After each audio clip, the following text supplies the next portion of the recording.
ते म्हणतायत मनसे आमच्यासोबत नको तर नको. नाही, ह्या मनसेसोबत घेण्याचा किंवा इतर पक्षासोबत घेण्याच्या अनुषंगानं हे शिष्टमंडळ नव्हतं. हे स्पेसिफिकली शिष्टमंडळ कशासाठी होतं की निवडणूक आयोगाचा जो गोंधळ आहे त्या गोंधळाच्या अनुषंगानं त्यांच्या डोळ्यात झणझणीत अंजन घालणे हा एकंदरीत त्या शिष्टमंडळाचा हेतू होता. आणि त्या हेतूच्या अनुषंगानं सर्व राजकीय पक्ष निवडणूक आयोगाला आणि चीफ इलेक्टोरल ऑफिसरला भेटलेले आहेत. त्यामुळे यात आघाडीचा युतीचा असा कुठल्याही प्रकारची चर्चाच त्या ठिकाणी शक्य नसल्यामुळे ह्या सगळ्या चर्चा ज्या आहेत त्या अनावश्यक आहे असं वाटतं. तुम्ही या शिष्टमंडळासोबत जाण्याऐवजी तुम्ही दिल्लीला जाणं पसंत केलं. काँग्रेसचे प्रतिनिधी म्हणून आम्ही त्यामध्ये सहभागी झालो आणि राष्ट्रीय अध्यक्षांच्या समवेत जर 14 तारखेला जर बैठक त्या ठिकाणी मला बोलवल्या जातं आणि काही पक्षाचा जो नियमित भाग आहे बैठकीचा त्या अनुषंगाने मला जर दिल्लीला त्या ठिकाणी बोलवलं जातं तर मी दिल्लीला जाणं हे देखील स्वाभाविक आहे. त्यामुळे मी मुंबईत होतो किंवा इतरत्र गेलो असं नाही. मी पक्षाच्याच कामात होतो आणि पक्ष म्हणून आम्ही त्याच्यात सहभागी होतो. संजय राऊतांनी यापूर्वी कुठल्याही काँग्रेस नेत्याबद्दल थेट पत्रक लिहून तक्रार केलेली नव्हती. तुमच्या बाबतीत मात्र असं पहिल्यांदाच घडलेलं पाहायला मिळतंय की तुमच्या सोबत महाविकास आघाडीमध्ये असणाऱ्या शिवसेनेनं काँग्रेसची तक्रार केलेली आहे. नाही, ते तक्रारीचा यात प्रश्नच नाही. कारण सहभागाचा जो प्रश्न आहे तो सहभाग आम्ही त्या शिष्टमंडळात सहभागी होतो आणि भविष्यात देखील राहुल गांधींनी यापूर्वी घेतलेल्या पत्रकार परिषदेमध्ये महाराष्ट्राचा सगळा जो डाटा आहे हा त्या ठिकाणी मांडण्यात आला होता. दुसऱ्या पत्रकार परिषदेत देखील महाराष्ट्रातल्या राजौऱ्याचा उल्लेख केला होता. लेख जो लिहिला होता राहुल गांधींनी त्यामध्येही कामठी विधानसभा मतदारसंघाचा उल्लेख होता. नंतर दस्तरखुद देवेंद्र फडणवीस यांच्या मतदारसंघाचीही माहिती त्या ठिकाणी होती. त्यामुळे एकंदरीत या सगळ्या विषयाच्या अनुषंगानं काँग्रेस पक्षाने विभाग स्वतंत्ररित्या स्थापन केलेला आहे आणि त्या विभागाची जी माहिती आहे त्या माहितीचा अनुषंगानं निवडणूक आयोगाला आम्ही स्वतंत्ररित्या भेटलो, शिष्टमंडळ म्हणून भेटलो.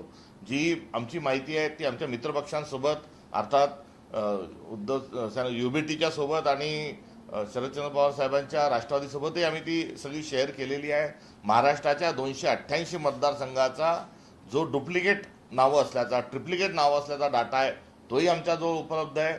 तो पण पेनड्राईव्हमध्ये काल थोरात साहेबांनी तो शिष्टमंडळात गेले असताना निवडणूक आयोगाला जवळ त्या संदर्भात देखील माहिती दिलेली आहे. त्यामुळे एकंदरीत ह्या सर्व गोष्टीमध्ये आम्ही पुढाकारानं त्यामध्ये आहोत आणि या सर्व मुद्द्यांमध्ये आमचा सहभाग जो आहे हा राहणारच आहे. सर, पण आपण काल पाहिलं की निवडणूक आयोगाच्या विरोधामध्ये विरोधकांसह मनसे सुद्धा एकत्र पाहायला मिळाली. जर निवडणुकीमध्ये असं चित्र दिसलं तर सगळ्यांना फायदा वगैरे सोडत नाही.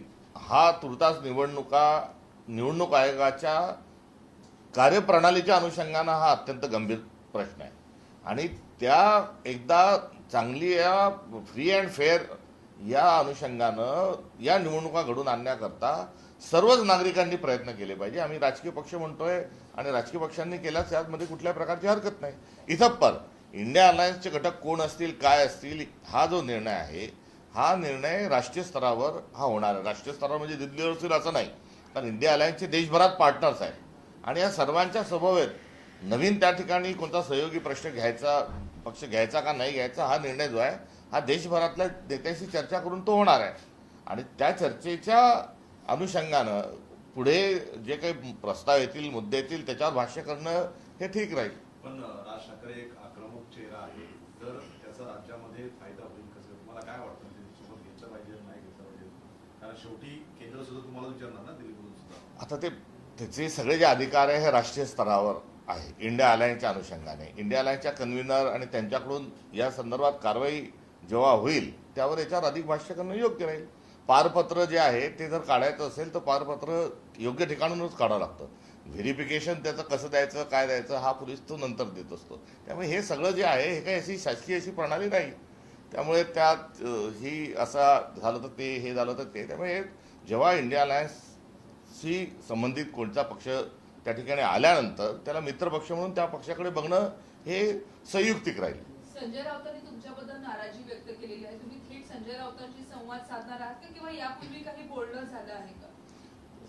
संजय राऊत साहेब जे आहेत ते इंडिया अलायन्सचे आणि महाविकास आघाडीचे एक महत्त्वपूर्ण नेते आहेत. त्यांच्याशी यापूर्वी देखील संवाद झाला. पुढे देखील त्यांच्याशी संवाद करत असताना मला आनंदच होईल आणि अशा प्रकारचा कुठलाही त्यांच्या संदर्भात न बोलण्याचा किंवा अडथळा असण्याचा काही हे प्रश्न नाही. जरूर त्यांच्याशी मी दिवाळीच्या शुभेच्छा या देण्याकरताही मी त्यांना फोन करेल आणि यथावकाश मी त्यांच्या भेटीला देखील जाईल.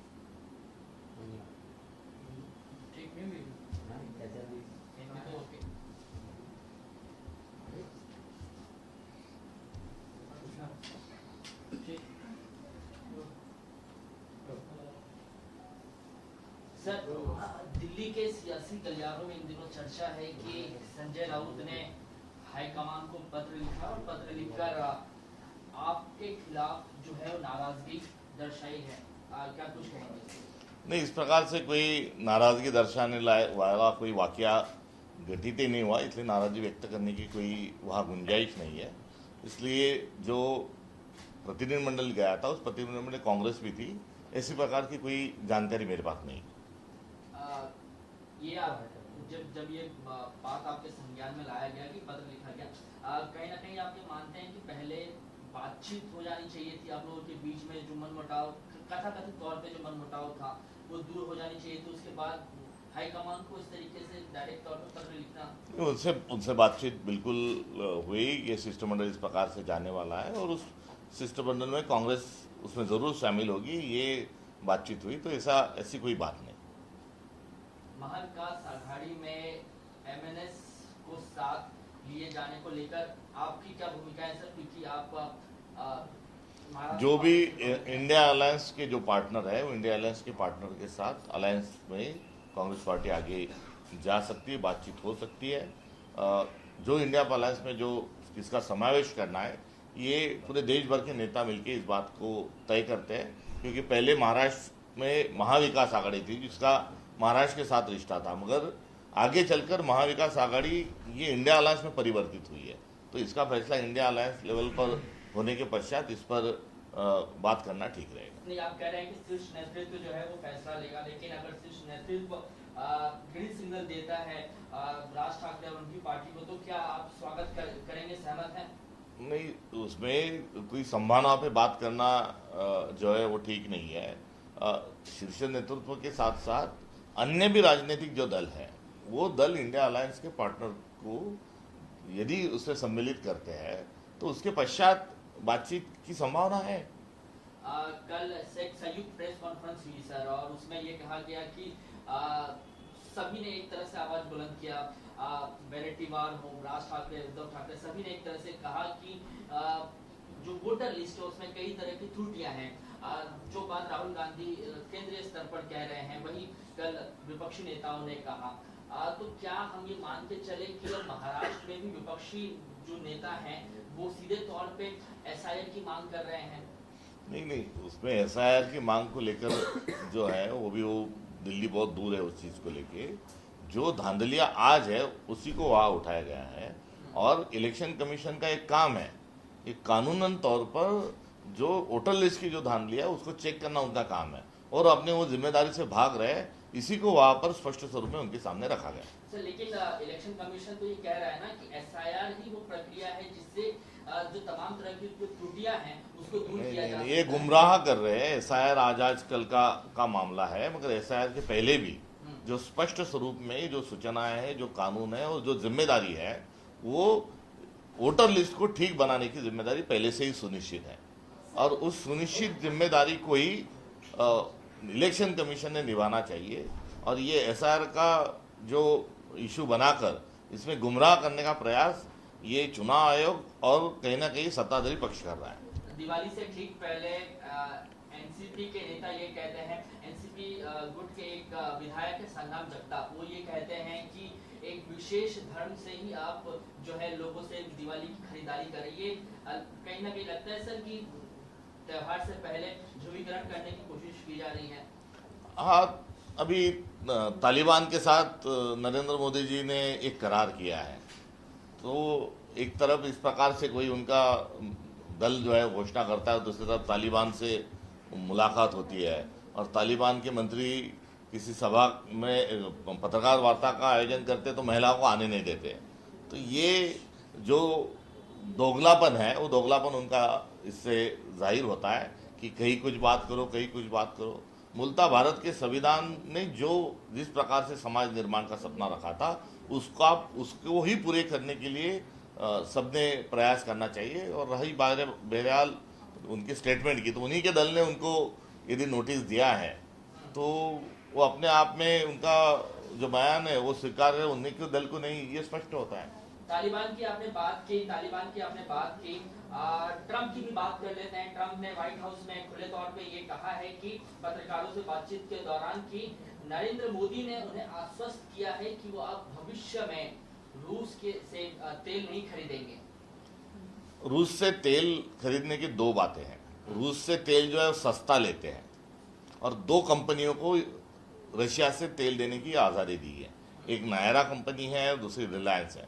दोनों बहुत सस्ते दाम से रशिया से तेल लेते हैं, मगर भारत में बेचते समय वो वही दाम से बेचते हैं कि जो विश्व का दाम है। तो एक वहाँ पर कहीं ना कहीं इन दो कंपनियों को फ़ायदा क्यों दे रहे, इसका जवाब देशवासियों को जरूर मिलना चाहिए। मोदी जी ने इसका जवाब देना चाहिए कि इतने सस्ते दामों में देख के जो बेचा गया है दो कंपनी के माध्यम से तो कितना मुनाफा हुआ, ये एक सवाल अपने आप उपस्थित होता है। और दूसरा जो है कि आए दिन डोनाल्ड ट्रंप जो है वो भारत को लेकर टिप्पणी करते रहते हैं, कहीं ना कहीं श्रेय लेने का प्रयास करते हैं। तो इसमें चुप्पी नरेंद्र मोदी जी ने क्यों साधी हुई है? जो मन की बात है वो मन की बात करने के लिए औसतम हमेशा सामने आने वाले जो है एक बार इन सारे सवालों का जवाब उन्हें देना चाहिए। अन्यथा नरेंद्र सिलेंडर इस प्रकार से जो जनभावना बढ़ रही है वो और बढ़ते रहेगी। कर्नाटक सरकार में मंत्री हैं प्रियांक खड़गे, कर्नाटक सरकार में मंत्री हैं, उन्होंने सरकार को, मुख्यमंत्री को पत्र लिखा है कि जो सरकारी कर्मचारी आरएसएस के प्रोग्राम में ये शामिल होते हैं तो उनके खिलाफ जो है वो कार्रवाई की जाए। आप इसको किस तरीके से देखते हैं? भारत में बच्चा पैदा होने से उसका रजिस्ट्रेशन शुरू हो जाता है।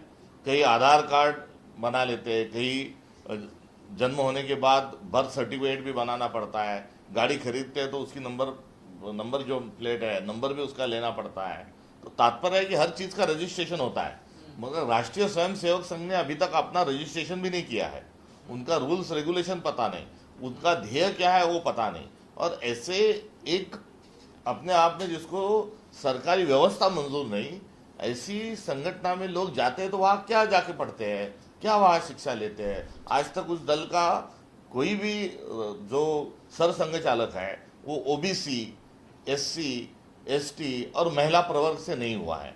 तो क्या उनको जो सामाजिक न्याय की भावना है वो भी उनको मंजूर नहीं? तो ऐसे तमाम सवाल जिस संगठन के साथ जुड़े हैं उस संगठन ने पहले अपनी रजिस्ट्रेशन करवाना चाहिए, उनका क्या ध्येय है, किस लिए वो संस्था कार्यरत है वो बताना चाहिए। और ऐसी जो नोंदणीकृत संस्था है उसमें सहभागी होने को लेकर कोई आपत्ति होने की आवश्यकता नहीं, मगर एक इस प्रकार से यदि कोई संगठन गोपनीय स्वरूप में काम करता है तो वो जरूर उसमें आवाज उठनी चाहिए।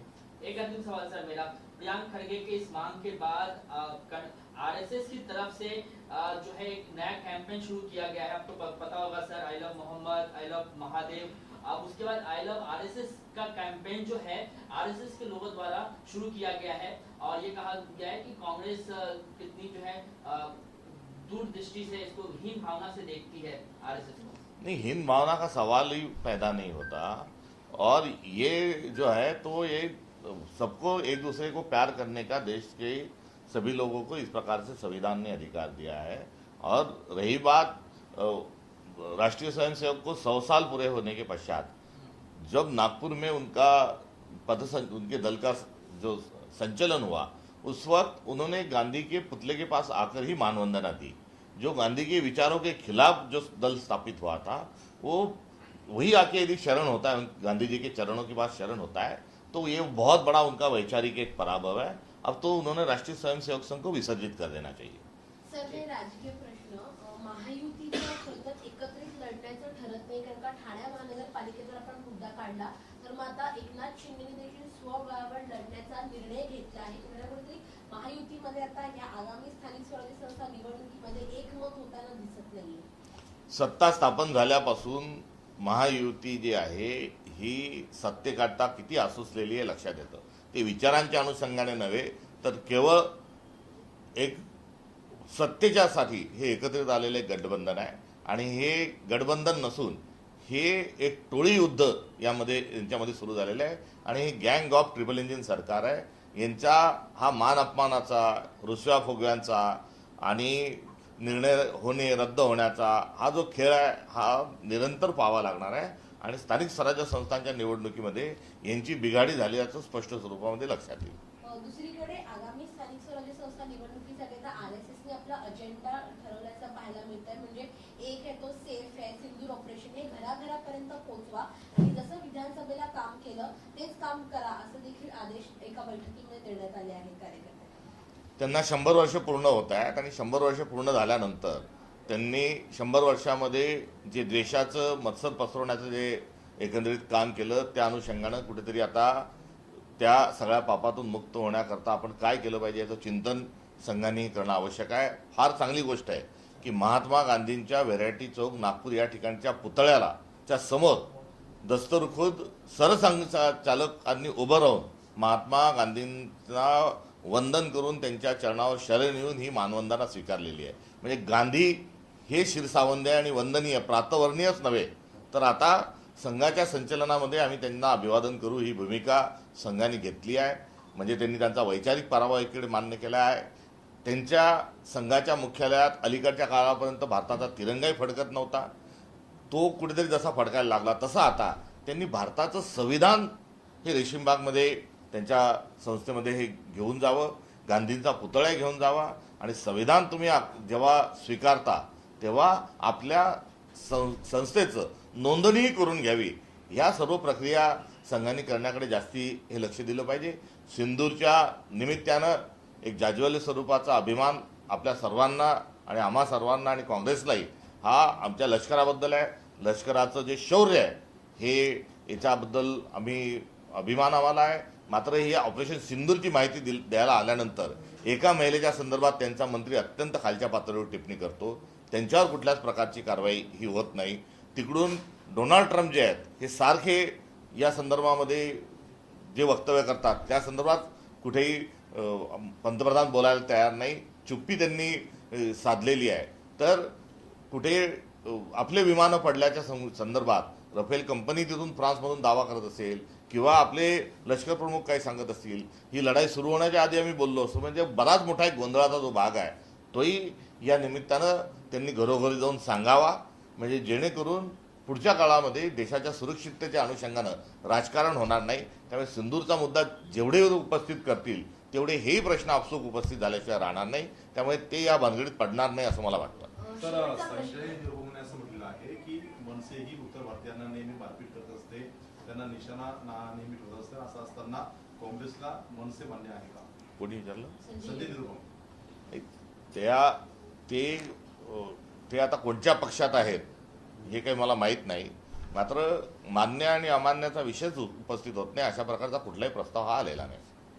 सर एक शेवटचा प्रश्न, आमदार निवासचं जे कॅन्टीन आहे त्याला आता क्लीन चिट मिळालं आहे। आपण पाहिलं की संजय गायकवाड हे जे आमदार आहेत शिंदे गटाचे त्यांनी तिथे जाऊन मारहाण केली होती, अत्यंत लो क्वालिटीचं फूड मिळतं असं आरोप त्यांनी केला होता। मात्र आता याला क्लीन चिट मिळाली आहे त्या कॅन्टीनला। आता ढिशुमचा जो शेवट आहे तो क्लीन चिटवर हा कुठेतरी झालेला आहे। त्यामुळे लाल टावेल गुंडाळून एक घटना महाराष्ट्राच्या जी कान्याकोपऱ्यात पोहोचली आणि तिथे कशी गुंडागर्दी चालते याच्या 2 घटना मागच्या अधिवेशनात झाल्या। एक ढिशुम जी आहे ते कॅन्टीनमध्ये आणि दुसरी जी आहे ते विधानमंडळामध्ये हाणामाऱ्या। आता एकंदरीत विधान भवनाचा जो परिसर आहे, अखत्यारीत येणारा जो परिसर आहे त्यामध्ये गुंडागर्दी, तर विधानसभेच्या आत रमी, हे जे चित्र होतं हे चित्र सरकारला मान्य आहे आणि आम्ही कुठलीही कारवाई करणार नाही, मारणाऱ्यावरही करणार नाही आणि तथाकथित स्वरूपाचं जे निकृष्ट म्हटलं गेलं ते पण निकृष्ट होतं असं म्हणणार नाही। नरोबा कुंजरवाच्या पलीकडचं हे बत्थड स्वरूपाचं एक सरकार आहे। एका चित्रपटाचं नाव हे मनाचे श्लोक हे सेन्सर बोर्डाने नाव दिलं आणि ते नाव दिल्यानंतर आम्ही कोर्टाला जुमानत नाही, आम्ही सेन्सर बोर्डाला जुमानत नाही असं म्हणून जो काही धिंगाणा घालण्यात आला त्या धिंगाणा घातल्यावरही सरकारने कुठली भूमिका स्वीकारली नाही। अक्षरशः गुंडागर्दी करून चित्रपटगृहांमध्ये जाऊन जो अत्यंत महाराष्ट्राच्या संस्कृतीला न शोभणारा जो प्रकार झाला त्याचाही आपण सर्वांनी निषेध केला पाहिजे. आणि मनाचे श्लोक या चित्रपटावर जर हरकत असेल तर त्या निर्मात्यांनी मन की बात असं चित्रपटाचं नाव द्यावं अशी देखील त्यांना एक सूचना आहे. सर कैंटीन वाला हिंदी में बीते महीने कैंटीन विवाद हुआ था.